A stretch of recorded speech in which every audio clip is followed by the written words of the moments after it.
Welcome back to another PT Pearl from the Optimal Body Podcast. I'm Doc Jen. And I'm Dr. Dom. And today we are talking into ankle and foot mobility, what it means, why it's even important, and some of our favorite exercises that you can start doing today.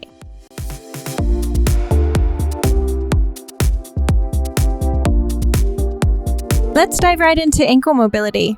What is ankle mobility and what is normal range? I think so once we start talking about the foot and the lower leg in general, there's so many different joints. Yeah. Like we start talking about the foot and it's just like the wrist where you have the ankle, then you have the midfoot, and then the forefoot, and then the toes. And all of those do their own little motions individually, which then make up a bunch of complex motions. So at the ankle themselves, like if we're just talking basic dorsiflexion, plantar flexion.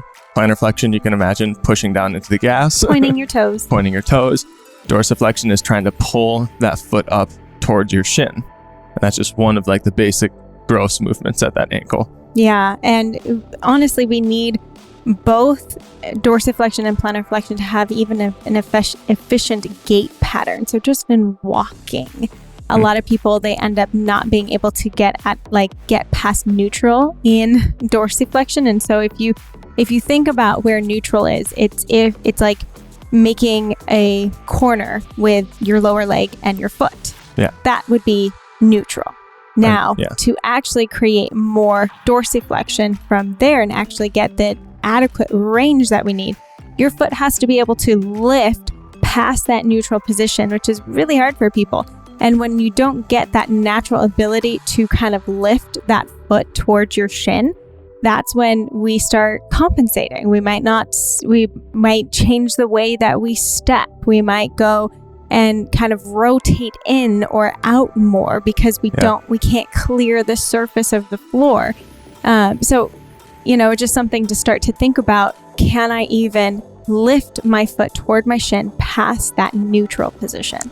Yeah. And that's where you'll see a lot, again, if we talk later in life where they're just stepping up to get up a step and they don't have enough of that active dorsiflexion to be able to control their foot as they lift their leg up. And then you kind of catch your toe on the step. Some of us might do it when we're just not paying attention, but later in life, if we're not doing it and being conscious of that active range, we might start to notice that more. Yeah. And then plantar flexion, anytime we go to run, jump, anything like that, you think about it, in order to get full extension and full explosiveness, you have to be able to actually get that full plantar flexion as well. Yeah. And it's not just for pretty toe point. Okay, it's not just for dancers and gymnasts. It's functional, again, to create that active range if we really are thinking about getting that dynamic ability within our body, which really everyone should be able to do. And we have to distinguish between, strong versus tight, or like actively strong versus just tight and immobile, because some people might not have a ton of dorsiflexion. And it can be because of a couple different reasons. Like, are we just not doing it? So we're starting to shorten into plantar flexion, but that doesn't mean we're strong or powerful through the full range of plantar flexion, right? Right. And we need to be able to control in the shortening and the lengthening phases. A lot of Achilles injuries happen during that lengthening phase when we just can't control the amount of force we're trying to put through that. So plantar flexion and active plantar flexion, super important. So if we move into the foot then, the next part of that's a part of this foot ankle complex. What kind of movements are we talking about? So a lot of times people hear pronation, right? Your arch is dropping and you're going into that pronated state. And it's I think been talked about a lot in a fear type of base, but it's actually quite functional as well. We also pass through both that flattening of the arch and the lifting of the arch, that supinated position as we naturally walk and run.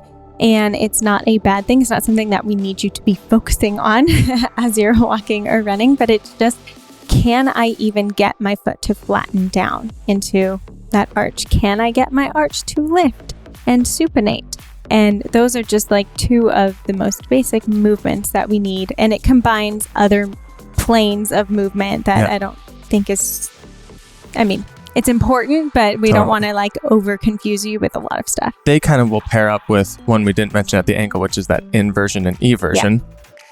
So that's basically just when your ankle's kind of position inward versus outward. And you'll see that when you're in that pronated or supinated phase. And why it's super important for our foot to be able to do this is because when we're in that more pronated phase, or imagine our foot kind of resting more down to the ground, we call that the springy version of the foot, where it offers a little more cushion, a little more spring.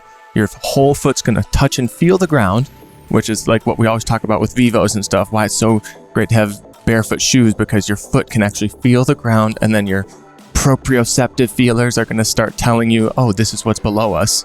Great. We can feel the ground better. Our foot is soft and springy. And then say we need to go and jump or run, we start to supinate that foot. That's the first thing that happens. And that foot becomes a little more rigid and gets us ready to spring our weight off of it and jump or run. Or even walk. I mean, Totally. we go through that same pattern when we walk. And so, yeah, that's exactly why having a shoe that allows you that feedback of when I'm flattening down more and then naturally being able to lift more. I mean, I think it's so silly that I just remember every time I was shoe shopping with my mom, and it's like, does it have an arch? Does it have a good arch? Does it have, like, every single time? It's we're looking for how much arch support. Oh, it doesn't have good arch support. You shouldn't get those. It's like we've been conditioned into thinking that we need to rely on that, where really we need to start relying on how our body can move on its own and start teaching it the ways to do that. We move down the foot more and we go into the big toes. Again, why we wear Vivo barefoot, it doesn't squish your toes in. If you're squishing your toes in toward each other in a shoe, even a sock, if you think about it, a sock can be super compressive as well. This is not allowing your body to have that full range at the joints. And so really being able to wear that naturally wide toe box. I don't even like to say it's a wide toe box. It's just a normal foot. The normally sized toe box. Yeah, exactly. Then you have the ability to actually get that range of motion and that extension of the big toe. If you think about it, if I don't go straight over my toe and we need at least 60 degrees functionally of that big toe extension. If we don't get that active 60 degrees big toe extension, then what I end up doing is I end up rotating. And usually that will mean my foot goes out a little bit more. I get a little bit more into that pronation. That's where we start to see overpronation happening. And where we start to see a lack of dorsiflexion, and people start to, a lot of these things are kind of coupled together, where lack of big toe extension, you can also tend to see people pronating more and falling on the inside of that foot so they don't have to dorsiflex as much. They all kind of bleed into each other and perpetuate each other. Exactly. And so if we just start taking note of all three of these areas and what we can do about them, which is what we're about to talk about, then, you're just think about what it's going to do up the chain. If now I don't have to compensate by rotating in because of my big toe or my ankle or my foot, well, then I'm going to have less torque on my knee. And then if I have less torque on my knee, then I can get more natural extension from my hip. And then if I get more natural extension and flexion from my hip, I put less tension into my SI. If I put less tension, it's just like, you can see how it continues to go up the chain. And as you do those things, you start to teach that motor pattern again. Because again, it's like a whole functional motor pattern on itself when we talk about the quad, working with the anterior lower leg muscles, working with the foot muscles. I mean, once you start pressing slightly differently, it'll run through that motor pattern slightly differently up the whole chain. And that's how we can make consistent difference, just by having that awareness daily and doing some of these little things. All right, so why don't we ended with the feet. Why don't we start with the feet? One thing, tried and true, putting the socks between the toes. I mean, it sounds simple, but doing it for 5 to 10 minutes a day, it just starts to even push a little pressure on that big toe and start to give it a little bit of that feedback. Like, hey, what if we were pushed out a little bit further this way? Same with the pinky toe. Mine always likes to dive and hide underneath my foot. Just giving it 10-15 minutes of time where it's getting pushed out to the side is great to start to get those feet to open up and feel that a little bit. Yeah. And you want to make sure too, when you do the socks between the toes, because sometimes it can get a little tight and toes start looking a little crazy. Make sure that you kind of like work with the sock to open it up so that you kind of get alignment of those toes. An easier way to do it, if we're not sponsored or anything, but you can get something like yogi toes. You can wear the pedicure things between your toes. I honestly don't think those are enough. The pedicure things, they're kind of still too easy. Pedicure goals is to not have to ever wear anything between your toes and just be able to be like spread them. That like, was paint my toes. That was literally the best when I went and got my toes done with my girlfriend, and she had the little toe spreaders, and for whatever reason, I don't know why, but they didn't put any in my toes. Oh, plenty of space down there, huh? Yeah. You're welcome. And I was like, oh my gosh, this is goals where they don't have to put the toe spacer. So now if we move to the foot. Yeah, there's lots of fun things to do for the foot. One of the easiest that you can do is just kind of standing on a single leg, and you're going to think about rotating around that single leg. And you use the other leg that just kind of guide you around one way, guide you around the other way, but you're really trying to keep all the pressure on that single leg. And if you rotate your body in toward the inside of the foot as much as you can, you notice that the foot naturally starts to fall. And then if you rotate your foot around to the other side, you'll notice that your arch automatically starts to lift. And so that's just a good way to start to program that pronation supination into the mind. And then we'll go up to the ankle, which is if you want to increase a range of motion in your ankle particularly, you just need to hold it and do it. Yeah. Just got to do it, because if you don't do it, you lose it, and you just want to load it and be able to control through it again. So we talk about, long held, sustained dorsiflexion stretches. Great. That's awesome. That might help you edge into a little more range, but then can we go into a heel raise from that and slowly control back down to it?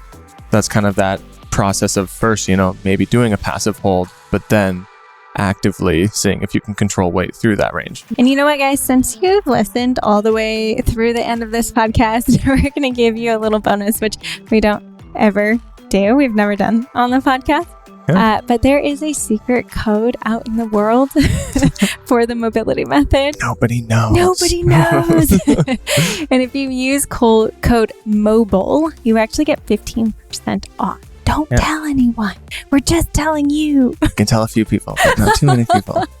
Yeah. So you can get the mobility method at 15% off. There you go. Another PT Pearl on feet, foot, ankle mobility. Hopefully you learned something new. If you have any questions, ask them below. Subscribe.